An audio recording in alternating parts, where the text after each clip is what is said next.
उस तो फिर जो अपराध हो गया, आरोप, झूठे आरोप लगाने का जो अपराध कर दिया, उस पर क्या हुआ? हाँ, तो उसका जवाब जस्टिस चंद्रचूड़ दे देश को कि आपने उसके ऊपर कार्रवाई क्यों नहीं की, आपके और अभिषेक मनु सिंघवी के अंडर हैंड डीलिंग क्या है। एक दूसरी चीज, अभिषेक बनर्जी वाले केस में एक हाँ, दिल्ली कोलकाता हाईकोर्ट के जज के खिलाफ अभिषेक मनु सिंघवी ने उनको बदनाम करने की कोशिश की। आपने कहा कि देखिए उनको बदनाम किया जा रहा है, बदनाम, अब डर लगा कि ये आरोप गलत है तो उन्होंने आरोप वापस ले लिया। जब आरोप वापस ले लिया तब तक तो बदनामी हो गई, बेचारे और एफिडेविट है ना, ऑन रिकॉर्ड एफिडेविट है, एफिडेविट है, तब तक तो हाँ, हो गया। और गंगोपाध्याय बेचारे इतने परेशान हो गए कि इतने बड़े लॉयर हमारे खिलाफ खड़े हो गए हैं, क्योंकि इन्होंने फैला करके रखा है कि कितने बड़े लॉयर हैं, लेकिन ये कंप्रोमाइज लॉयर हैं, ये पता नहीं है लोगों को। तो अब इनके खिलाफ कार्रवाई हुई क्यों नहीं, अभिषेक मनु के खिलाफ? और एक मैं बताता हूं,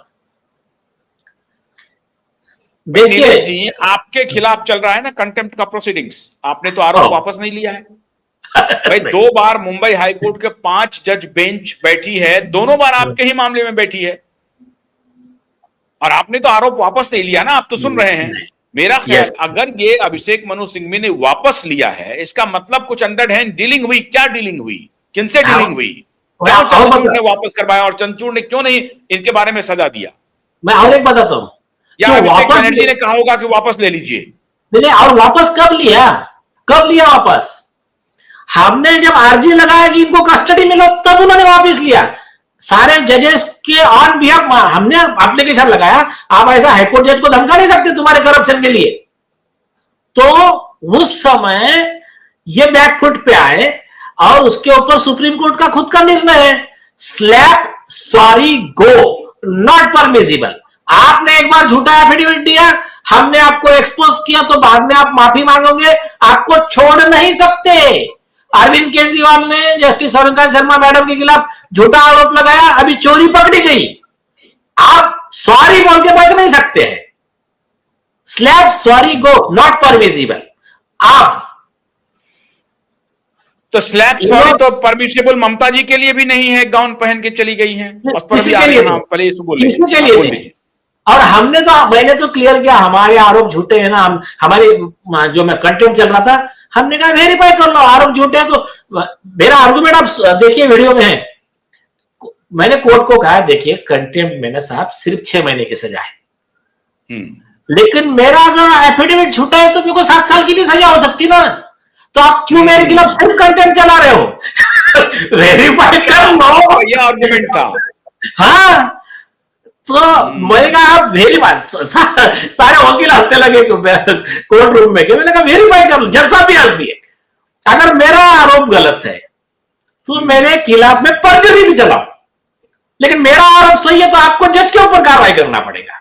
और ये जो मैंने कहा था 2025 में, इसके ऊपर माननीय जस्टिस के.वी. विश्वनाथन और जस्टिस पार्टीवाला जी ने जजमेंट दिया निर्भय सिंह सुलिया में कि बिल्कुल सही, यही लॉ लीगल पोजीशन है कि अगर आरोप सही है तो जज पे कार्रवाई, आरोप गलत है तो वो क्लाइंट और वकील दोनों पे कार्रवाई। तो अब अभिषेक मनु सिंघवी पे तभी कार्रवाई नहीं किया, मतलब आप दोनों ने इसके ऊपर क्यों नहीं मौकरी कहा? नहीं, मौकरी ऑफ जुडिशियल सिस्टम मैं प्रशांत जी से पूछूंगा।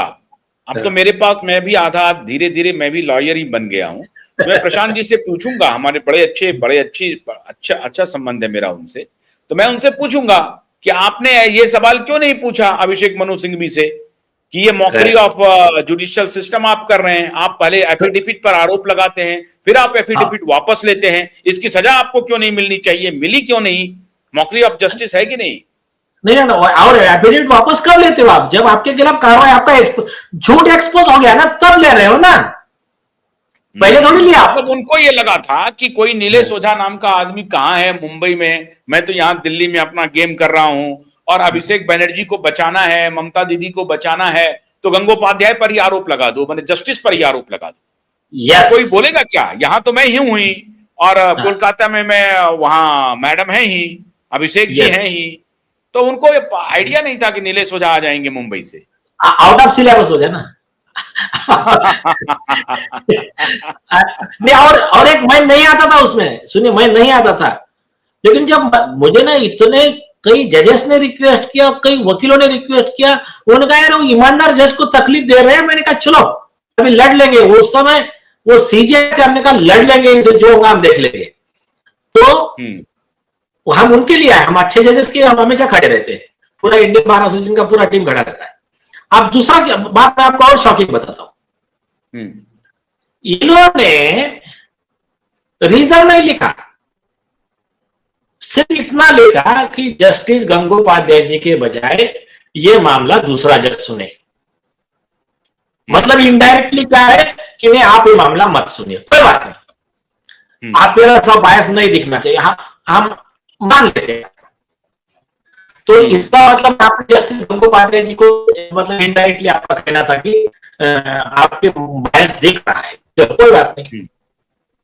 अब चंद्रचूड़ आगे देश को बताइए, जस्टिस तो जस्टिस गंगोपाध्याय जी ने एक ऑफिशियल ऑर्डर को भेजा। आपको उन्होंने गड़बड़ी हो रही है, इंटरनेट में कुछ प्रॉब्लम हुआ क्या? आवाज तो आ रही है लेकिन वीडियो ठीक से नहीं आ रही है। अच्छा, तो बंद करूंगा, एक बार दोबारा ज्वाइन करिए आप, तब तक मैं दर्शकों को बता देता हूं। अभी इंपॉर्टेंट बात यह हुई है कि बार काउंसिल ऑफ इंडिया ने एक खत लिखा है स्टेट बार काउंसिल पश्चिम बंगाल को, और उसमें उन्होंने पूछा है कि ममता बनर्जी अगर वकील के लिए उन्होंने कोई आवेदन दिया था, अपना रजिस्ट्रेशन कराया था बार काउंसिल ऑफ इंडिया में, तो कब कराया था? वो एडवोकेसी कर सकती हैं खुद की, लेकिन बिना गाउन के वो खुद जा सकती थी। लेकिन चूंकि वो लॉ ग्रेजुएट हैं तो उनको ये रहा होगा कि भाई मैं लॉ ग्रेजुएट हूं, मैं वकील का गाउन पहन करके चली जाऊंगी और वो जो होता है वो लगाने वाला वो लगा करके चली जा सकते हैं। हाँ आगे, अभी आ रहा है क्लियर? उसी पर, हाँ आ रहा है, बिल्कुल उसी पर सवाल पूछा गया है, उसी पे हमारी ये चर्चा जारी है। जी बोलिए।